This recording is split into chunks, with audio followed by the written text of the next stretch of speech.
So I'm going to just talk for, we'll see how long I go. I'm going to talk for a little while here, kind of put some things on the table, and then I'm going to turn it over to some questions from you all to see what you're thinking about, some things that maybe you've heard in the national media that you're not quite sure what it means or how the United States should respond to it. There's a lot to discuss, so I'm very interested in what you all are thinking in some of your questions.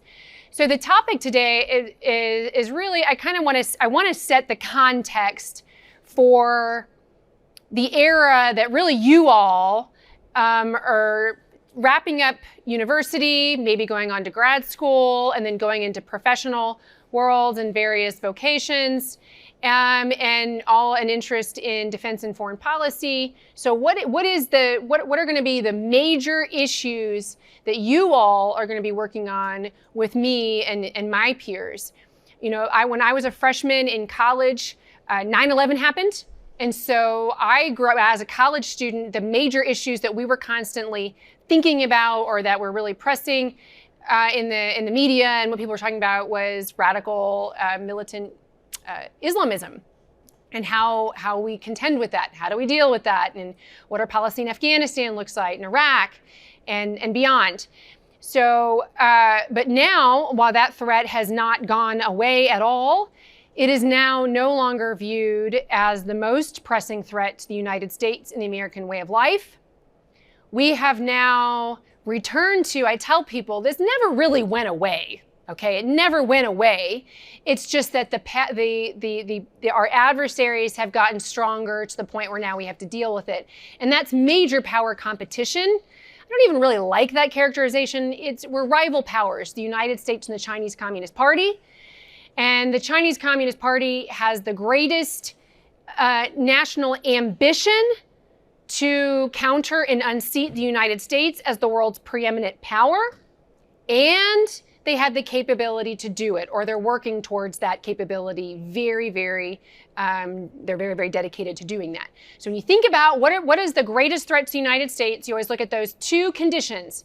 What is the will of the adversary to do great harm to us, and what is their capability to do that? So what are the means of power that we look to define those metrics? It's military capability, and it's the size of their economy.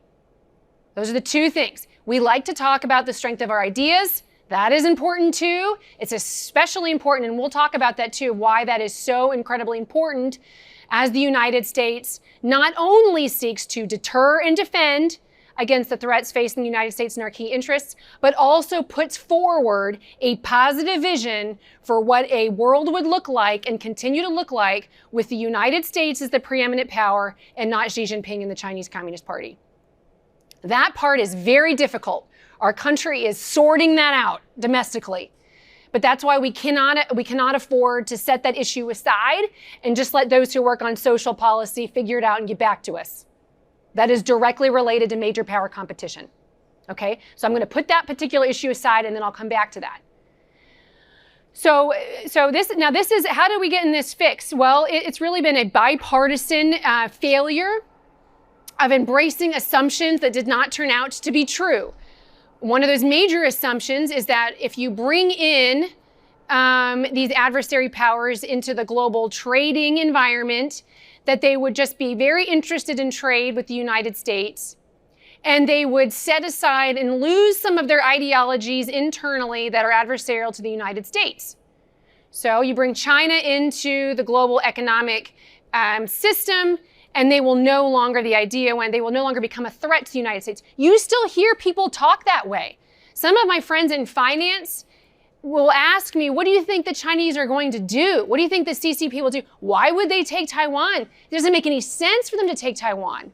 Why would it make sense? They'll lose, there's so much market investment. There's so much investors investing in China. That would make them, that would get them, they'll be sanctioned and they'll be looked at, it'll be a volatile market. You won't have investors. It's very, very difficult still for Americans to wrap their mind around the reality that it is not just money that motivates people. It is not. It might motivate you. It is not necessarily what motivates Xi Jinping and the Chinese Communist Party. So what has happened is, rather than becoming liberalized and opening up their society and eschewing Marxist-Leninism with Chinese characteristics, rather than setting that aside, what we've witnessed is basically they've been very, very patient. Very, very, very patient. Culturally, they're very, very good at this patience. We talk about hiding and biting, hiding their hand, biding their time. So why is it that we're now seeing the military and the Navy of China becoming much more belligerent? You've heard of wolf warrior diplomacy. So just in the very recent past, it was very rare to see a Chinese diplomat using very aggressive and provocative rhetoric against an American citizen or against an American official. When you saw our Secretary of State, Anthony Blinken, go and meet with the Chinese and basically just got, just reprimanded and reamed out by the Chinese delegate, that was one of the most high-profile examples of what the Chinese have begun engaging in just over the last several years. I've been on the receiving end of this particular wolf warrior diplomacy too. I can tell you about that if you're interested in that interesting little story. But why? Why are they becoming much more brazen? Why is it that when Speaker Pelosi, who, by the way, Newt Gingrich, Speaker of the House, went to Taiwan, China had it through a really, really big fit about that, but there was nothing they could really do about it. They didn't have the capability to push the United States out of the Indo-Pacific, so they were really upset about it. But the Speaker of the House has the prerogative to go to Taiwan. That is the status quo. I will continue to defend Nancy Pelosi, who I disagree with on so many other things. She has the prerogative of the American Speaker of the House to visit Taiwan. She is not being provocative. She is not challenging the status quo. She is defending and maintaining the status quo, even though the PRC will continue to contest that. It is they who want to change the status quo. It is they who want to unite Taiwan with the Chinese mainland. And Xi Jinping has been talking about being willing to do that by force if necessary, though that's not their first choice. Xi Jinping has made it clear he's directed his military to be ready by the year 2027 to be the world's preeminent military power. Why? So they can take Taiwan by force if they need to. Even if the United States comes to the defense of Taiwan, they'd be able to defeat the United States and take Taiwan. Why do they want Taiwan? A few major reasons. One, that will be a very clear example of, if not, of the very clear beginning of the end of the American order, the American-led order. Why? Why? One, you do have the ideological underpinnings. It is a free and democratic sovereign entity, nation, though we have the one China policy that we officially recognize, right? But it is so you have a clear rebuke of the system of governance of the Chinese Communist Party with the same ethnicity, the same ethnic Chinese, just over here on this little island. And they say, I don't want Chinese communism. We want democracy and self-governance. And they are successful, and they are flourishing, and they're inventing things that the Chinese Communist Party cannot, that are out of reach. Okay? So they are a clear rebuke of the difference. A lot of people don't appreciate fully how ethnic and racial the Chinese Communist Party is. They believe in Han Chinese supremacy. That's what they believe. Incredibly systemically racist regime. Incredibly systemically, actually systemically, truly racist regime. And they want to demonstrate that they are the strongest, best, and the best kind of people, and that they have the best system of government for human flourishing, and that they deserve to be in charge, that democracy is a clumsy, miserable failure, and that they have an answer to that. So they want Taiwan out of the picture for that reason.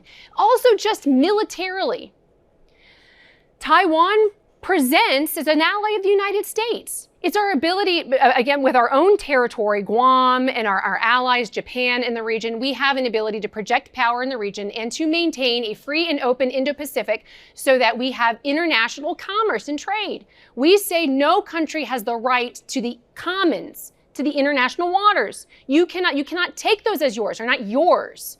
And it's the United States military that has backed that and ensured that and provided that, with the collaboration of our allies, but we all know it's the United States military. Okay, so The Chinese Communist Party would love to take Taiwan. That would demonstrate the they could squash Taiwanese democracy and self-governance. They could demonstrate the impotence of the United States to stop it. They would have that very important real estate to push the United States out of the region so that we couldn't project power. They would undermine our allies' confidence in the region that we could make good on our security commitments to them. What is going to happen when the Japanese look to see that the United States can no longer project power in the region? That the Chinese have taken over Taiwan, they have crowded the airspace, they have the ability then to push out ships, naval vessels out of the region to hold us all at risk. The Japanese are surely going to want their own nuclear capabilities. The United States' extended nuclear assurance will be on shaky ground. They have it. The South Koreans will probably be first. If South Koreans have their own domestic capability, then the Japanese are going to want theirs too. You could prompt a nuclear proliferation cascade by pulling out the underpinnings of what it means to have a US-led order in the region. Very volatile region that we're talking about that would cause. So there is, in fact, it's not, you hear people say, oh, it's overstated. You know, you have the administration talking about democracy versus autocracy. I wish they would flesh that out and explain what they're talking about more. That is what we're talking about. We're talking about really, the Chinese Communist Party trying to demonstrate that democracies cannot stand up to what they have been able to build and do as a power. So there is an ideological motivation to taking Taiwan. It's something that Xi Jinping has talked to his own people and made it very important. This is part of the Chinese rejuvenation, that this is how the China becomes a great power and is now taken seriously and has its rightful place in the world. And then you push the United States out. And then from there, you're going to have to, and then you have to, it's more speculation, but you can use your imagination. Will the Chinese then be content with staying in their own region? There's no reason to believe that they would. They've already taken over international institutions, of which the United States has primarily been the most influential power. You think of the WHO, you think of all of the UN councils. Now you have strong power and influence by China on those international organizations and groups. Well, why is that? Is it because the whole world has just lost their mind? Or is it because the Chinese Communist Party has very intentionally sought to influence, threaten, and coerce and compel all of these countries over the last several decades, and they now have great leverage over many countries? That is the reason. And the United States has been sleeping, thinking that liberalism would prevail if we just did trade. Okay, and because if you're not the one actually pushing and fighting for the most influence in these international institutions, there'll be other powers that will. And that has been what China has done. And I've just given a few examples of how China has risen and is threatening the United States, but then we can talk about all the different technologies that Americans use. We were just talking about Chinese social media apps. TikTok, I would just urge you to delete TikTok from your phone. TikTok is just an espionage app. The Chinese Communist Party uses it to collect your data. They are hungry for data. All these UAVs that are sold in Costco in the United States that are from DJI, that is a Chinese drone company. Federal organizations have now said that you can no longer buy these drones that are made in China because we believe that they're just using them for surveillance. In the very beginning of the COVID-19 pandemic, China, so graciously, was handing out these drones to American local law enforcement in case they wanted to enforce COVID lockdown policies in the United States. They use them to spy on American agricultural developments and movements, and they're using all this because they're hungry for data. What are they using? What are they going to use with that data? Well, you're just going to look. You're going to have to. You have to use a little bit of your imagination, and it requires a little bit of speculation. But that's okay. You can look and see what they're doing inside their own country. They are operating a highly sophisticated techno-authoritarian state, of which everybody becomes very reliant on this technology. They surveil everything, and then they can adapt and create algorithms to influence how their people think. They believe that conformity, not civil liberties, not religious freedom, not freedom of speech, not the ability to dissent and to challenge your government, not to make a law, decide it's not a good law and reverse it and get a different law. No, not all of that. Conformity in service to the Chinese Communist Party. That's what they believe. And so if you dissent for the COVID lockdown policies, they can make note of that online, or they can pick it up, you can hear it. I was just talking about how there was a little blip in the media about how they had these drones over these freeways, and you had to take your phone and basically let the drone click in to see who you were and where you were to make sure that you were complying with all the rules and regulations in order for you to pass. So they're controlling the movements of their people. I don't even like to say their people, they're Chinese human beings that are really just being controlled and coerced by a statist government. But they, if you speak out badly against the Chinese Communist Party, if you criticize their COVID lockdown policies, you can have that work against you in terms of your social credit score. Your social credit score can then hamper your ability to catch a cab, to order takeout. If you have a child who's about to go into college, they can put a mark on your child so your child can't get into the school that he wants to go to. And they coerce and they compel and they cajole all of the Chinese people so that they can demonstrate to them and to the world, look, we have this nice, harmonious, peaceful, obedient population. We've demonstrated that we can get the standard of living up. We're solving climate change problems. Look at all of this efficiency built into our government because our system of government is superior to that messy liberty stuff that the Americans have been pushing on the world. That is what they're saying. So they're doing this in all kinds of pernicious ways through tech to harm the United States, through data collection, but also just the algorithms through these social media apps, TikTok in particular. There's been correlations with increase in mental illness in youth in the United States as they are correlating to use in TikTok because the algorithms are putting things in front of the faces of youth that are extremely bad for them. The Wall Street Journal and the New York Times and New York Post have covered this, but there's been an increase in Tourette's syndrome, in gender confusion, in mental health problems with eating disorders, mostly targeting young women, all connected to their use of TikTok apps with algorithms that none of those algorithms operate like that inside China. None of them do. All of the social media, all the apps in China, all their algorithms are set for increased personal discipline, work ethic, mathematical ability, acumen. None of them are so incredibly destructive to their youth as they are in the United States. So it has a twofold effect. It is stealing data and it is putting incredibly poisonous, terrible things that are terrible. And you don't even have to say, people say, well, do you think they're doing it on purpose? It's almost beside the point. It is a Chinese app. They're doing it. This is just a matter of fact. You had an FCC commissioner, Brendan Carr, just yesterday called for the United States just getting rid of TikTok. Abolish it. Get it out of here. The Trump administration started to do it and even they couldn't do it. Just didn't have the political will to do it. And now it's just, there's not, the social value of it just simply doesn't outweigh the cost. Okay, that's just another example.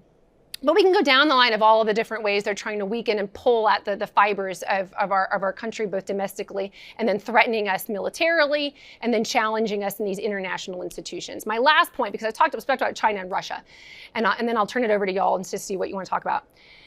So China is the pacing threat. That's what the Department of Defense calls it. That's the Trump administration said it. It's what the Biden administration says, meaning it is the power that has the greatest ability and the greatest intent to harm the United States. And so the way we think about our Department of Defense, the way we think about the State Department has to start there. We have to contest with China. But China is not working alone. China's junior primary partner is the Russian Federation. You cannot understand what Russia is doing in Ukraine without understanding that he has the diplomatic backing and the economic support from Xi Jinping. My understanding from my friends who are experts on the regions is that it really is mostly tied personality-wise that Xi Jinping and Vladimir Putin himself have a lot of trust and a really good, strong relationship there. Obviously Russia is the junior partner because Russia doesn't have the economic ability or the military ability to contest the United States in the way China does, with the exception of their nuclear weapons arsenal. Their nuclear weapons arsenal outnumbers the United States in the regional context. Theater nuclear weapons 10-1. The Chinese still have a much smaller numerically nuclear weapons program, but they're in the middle of a strategic breakout.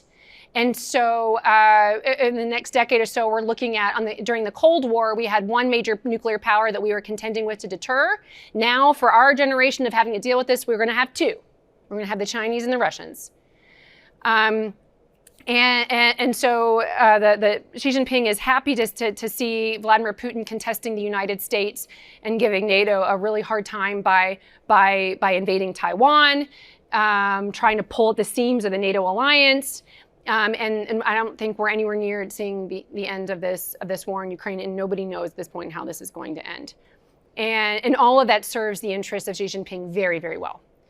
And it's not just Russia. So you can look and see. So we could see the clarity of this relationship, because a lot of American analysts for the longest time just had a hard time believing that those countries would cooperate. Too different culturally. The Chinese Communist Party doesn't like allies. Well, they don't, not allies in the way we think about allies, like totally committed to these countries. So if they get invaded, we're going to come to their defense. It's still going to be, based on what Xi Jinping understands is in his own interests. But in Beijing, at the last days of the Beijing Olympics, right before Vladimir Putin invaded Ukraine, the two of their countries professed their friendship without limits. It's remarkable. And then Russia invaded Ukraine. This last time, the Xi Jinping just left China for the first time in several years, and they met, I think, in Uzbekistan. I think somebody can fact check me on that. I think that's where they met. But Xi Jinping and Putin met and this is like in the middle of the war. And they met together, and then afterwards, Putin goes back to Russia, and he increases his nuclear saber rattling. It's like, well, okay, I can't prove to you that he had any sort of direction or green light from Xi Jinping, but he certainly isn't toning it down after having met with him.